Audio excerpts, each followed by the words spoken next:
امریکہ میں ایک مسلمان نوجوان دفتر میں کام کرتا تھا۔ اسی دفتر میں کام کرنے والی ایک امریکن لڑکی سے اس کا تعلق بن گیا اور اس کی محبت اس لڑکے سے اتنی زیادہ بڑھ گئی کہ اس نے محسوس کیا کہ اب میں اس کے بغیر نہیں رہ سکتا۔ لہٰذا اس نے اس کے ماں باپ کو پیغام بھیجا کہ میں آپ کی بیٹی سے شادی کرنا چاہتا ہوں۔ اس کے ماں باپ نے لڑکے سے کہا، ہم اپنی بیٹی کی شادی تم سے کرا تو دیں گے، مگر ہماری ایک شرط ہے کہ ہم عیسائی ہیں اور تم کو بھی عیسائی بننا پڑے گا، اپنا دین چھوڑ کر عیسائی بننا پڑے گا، ماں باپ سے تعلق ختم کرنا پڑے گا، تم اپنے ملک واپس نہیں جاؤ گے، جس سماج میں تم رہتے ہو ان سے تم بالکل بھی نہیں ملے گے۔ اگر تمہیں یہ بات شرطیں منظور ہے تو ہم اپنی بیٹی کی شادی تم سے کر دیں گے۔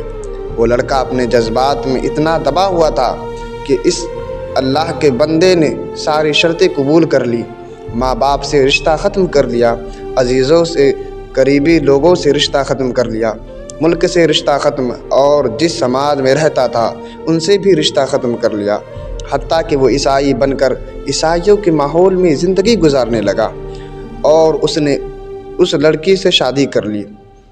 جب اس کے مسلم دوستوں کو اس کے بارے میں پتہ چلا تو وہ بڑے پریشان ہوئے۔ کبھی کبھی وہ اس کو تلاش کرنے کی کوشش کرتے، مگر وہ لڑکا اپنے دوستوں سے ملنے سے بھی گھبراتا، کبھی کہیں سے کسی کو دیکھ بھی لیتا دور سے ہی کتراتا۔ لوگ آخر تھک گئے، کسی نے کہا کہ اس کے دل پر مہر لگ گئی ہے، تو کسی نے کہا یہ اسلام سے پھر گیا ہے، کسی نے کہا اس نے جہنم خرید لی، کسی نے کہا اس نے بڑا مہنگا سودا کر لیا ہے۔ ہر ایک کی اپنی اپنی باتیں تھیں۔ 3-4 سال اسی حالت میں گزر گئے، یہاں تک کہ دوست احباب سب یادداشت سے بھی نکلنے لگا، بھولی بسری چیز بنتا چلا گیا۔ ایک دن امام صاحب نے فجر کی نماز کے لیے جب دروازہ کھولا تو دیکھا کہ ایک نوجوان لڑکا مسجد میں آیا ہے۔ اس نے وضو کیا اور نماز کی صف میں جا کر بیٹھ گیا۔ امام صاحب بڑے حیران ہوئے، ان کے لیے یہ بات بڑی عجیب تھی۔ امام صاحب نے نماز پڑھائی اور اس کے بعد اس لڑکے کو سلام کیا، پھر اس کو لے کر اپنے کمرے میں چلے گئے اور محبت سے پوچھا کہ آج بڑی مدت کے بعد آپ کی زیارت نصیب ہوئی ہے۔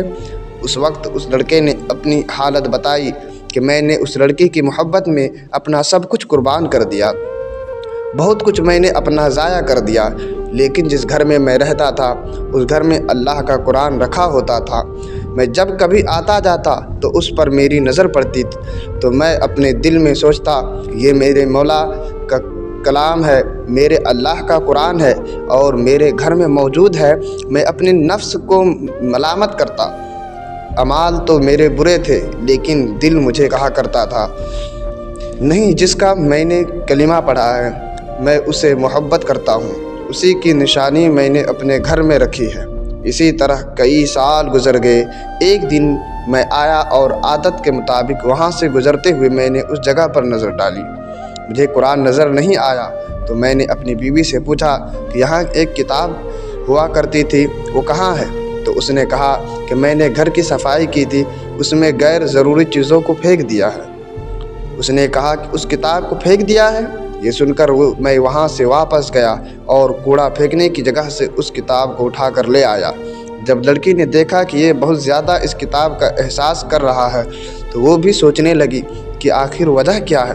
تو لڑکی نے پوچھا، آخر تم اس کتاب کی اتنی فکر کیوں کر رہے ہو؟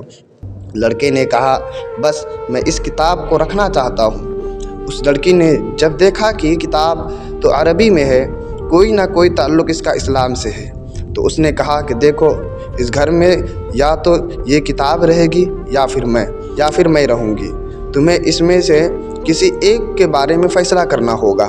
وہ کہنے لگا کہ جب لڑکی نے یہ کہا تو میرے لیے یہ زندگی کا عجیب وقت تھا۔ میں نے اپنے دل سے پوچھا کہ تو نے اپنے خواہشات کو پورا کرنے کے لیے وہ سب کچھ کر لیا جو تجھے نہیں کرنا چاہیے تھا۔ آج تیرا رشتہ پروردگار سے ہمیشہ کے لیے ٹوٹ جائے گا۔ اب تو فیصلہ کر لے کہ تو اس کو چاہتا ہے یا اس کے پروردگار کو چاہتا ہے۔ جب میں نے دل میں یہ سوچا تو دل سے یہ آواز آئی کہ نہیں، میں اپنے مولا کو کبھی نہیں چھوڑ سکتا۔ میں نے لڑکی کو طلاق دے دیا۔